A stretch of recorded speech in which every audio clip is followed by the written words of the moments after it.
Hola jóvenes, ¿cómo están? Buen día. En esta oportunidad me va a corresponder brindarles lo que es la retroalimentación de la autoevaluación de la unidad número 3, ¿no? Primeramente, quiero felicitar a todos los jóvenes que han participado activamente de esta autoevaluación.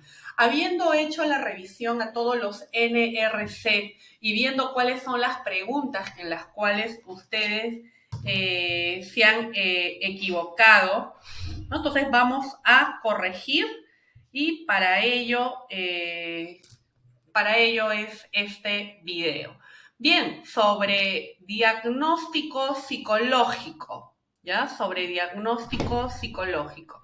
Sobre diagnóstico psicológico vamos a ver nosotros acá que les preguntan cómo podrían definirlo y les ponen como alternativas.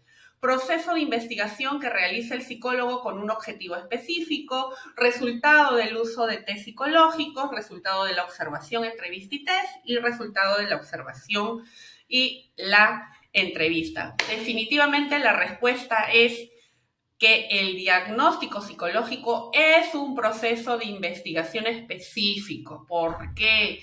Porque cada caso que les viene no es igual. Y es más, si bien es cierto, nosotros vamos a tener que evaluar tomando pruebas, entrevistas, registros de observación, definitivamente todos ellos forman parte del insumo que me va a permitir hacer todo este análisis. Por ello, la respuesta correcta es que el proceso de investigación que realiza el psicólogo con un objetivo específico es el diagnóstico psicológico.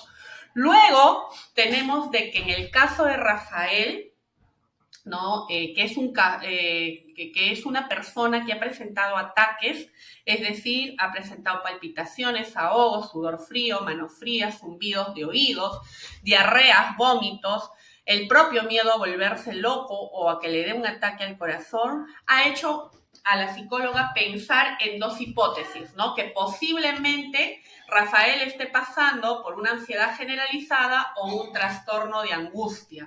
Por lo tanto, sí, les piden a ustedes que identifiquen la etapa del proceso diagnóstico que corresponde. Entonces, por ahí dicen, primera recogida de información, segunda recogida, la elaboración del informe o la formulación de hipótesis y deducción.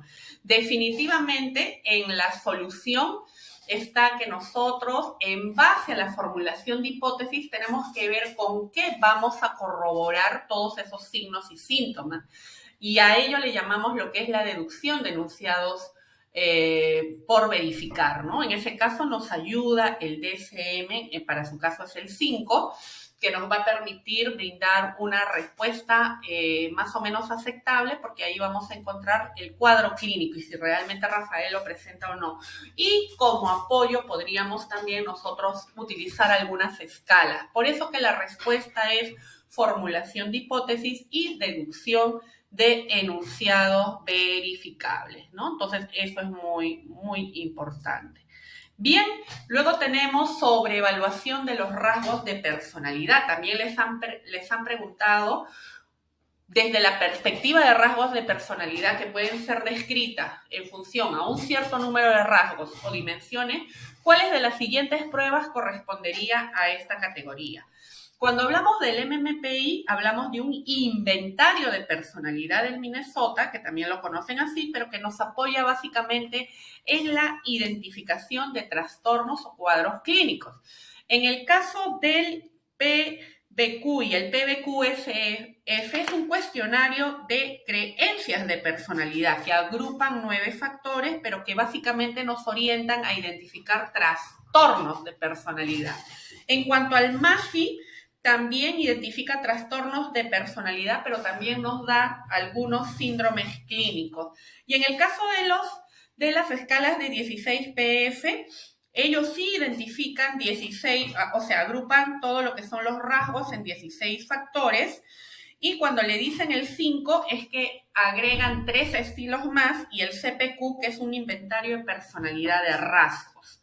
Ya por ello, la perspectiva de rasgos supone pues que la persona puede ser descrita en función de un cierto número de rasgos o dimensiones y que esas dimensiones son continuas y las personas se diferencian en el grado que la presentan. Por eso que la respuesta correcta sería las escalas 16PF, 16PF5 y CPQ. Y como ustedes observarán, acá estamos viendo rasgos, ¿no? Rasgos de los 16 factores.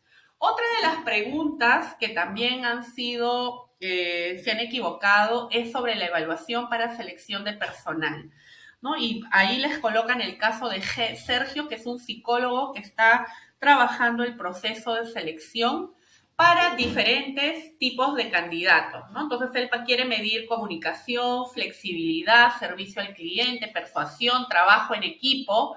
Para ello, va a tomar distintos instrumentos que van a permitir medir estas variables en función a lo que él requiere, para luego complementar esa información y hallar el perfil del candidato. Les piden a ustedes cuál sería el criterio que se evidencia en la evaluación de selección de personal.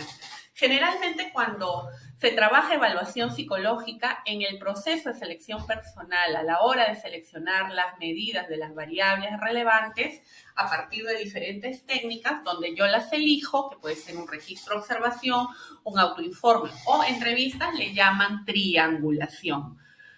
Finalmente, ¿no? Tenemos instrumentos de evaluación psicológica, ¿no? Y les piden a ustedes, les dan una descripción, les dicen, son aquellos instrumentos que miden estilos, actitudes, conceptos, opiniones y los ordenan según grados o números.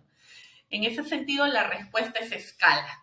¿Por qué? Porque son las escalas las que nosotros podemos utilizarlas como instrumentos de evaluación de rasgos no referidos o habilidades o capacidades, por ejemplo, estilos, aptitudes, opiniones, y están ordenados desde muy de acuerdo hasta muy en desacuerdo, o también los ordenan según graduación numérica, como que 1 es muy desacuerdo hasta 5 que es muy de acuerdo.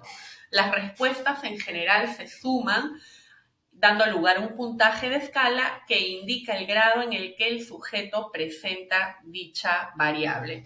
Muy bien, jóvenes y queridos estudiantes, esta ha sido la retroalimentación de la unidad número 3, bastante sencilla, ¿no? Y para de alguna forma